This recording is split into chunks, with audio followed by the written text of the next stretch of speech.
கிளாரிட்டியோட பேசுனது அப்படின்னா அது டிடிவி தினகரன் அவர்கள் தான்.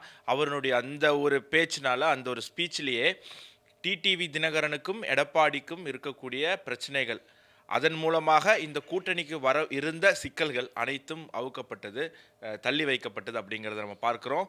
தொண்டர்களே, அதிமுக தொண்டர்கள் பல ஆண்டுகள் கழித்து டிடிவியினுடைய வீடியோ, டிடிவியினுடைய போட்டோ அவங்களுடைய சமூக வலைதளங்கள்ல பதிவிட துவங்கி இருக்காங்க. அண்ணன் டிடிவி அப்படிங்கிற வார்த்தையோட. அதாவது பேச்சில் மட்டும் இல்லாமல் 2 பேரும் பரஸ்பரமாக கை கோர்த்து சிரித்து அவங்களுடைய அன்பை பரிமாறிக்கிட்டது மூலயமா இவங்க வந்து ஒரு கிளியர் கட்டாக அவங்க தொண்டர்களுக்கு ஒரு மெசேஜ் சொல்ல வராங்க.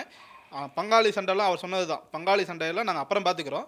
தமிழ்நாட்டுக்கு இன்னைக்கு எது தேவை, மக்களுக்கு எது நல்லது, இதுதான் இன்னைக்கு எங்களுக்குள்ள இருக்கக்கூடிய முக்கியமான. அப்புறம் பார்த்துக்கிறோம்லாம் சொல்லல. பங்காளி சண்டையை நாங்கள் அப்புறம் பார்த்துக்கிறோம்னு கூட அவர் சொல்லல.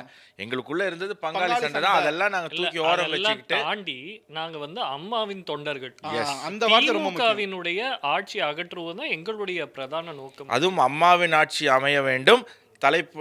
எடப்பாடி பழனிசாமி தலைவர் அவருடைய தலைமையில இங்க வந்து ஆட்சியும் அமைக்க வேண்டும், அவர் முதலமைச்சர் ஆக வேண்டும் அப்படிங்கிறத டிடிவி ரொம்ப ஸ்ட்ராங்கா தெளிவா சொன்னார். டிடிவி மட்டும் இல்ல, அதை வந்து அன்புமணியும் சொன்னார், அதை நயினார் நாகேந்திரனும் சொன்னார்.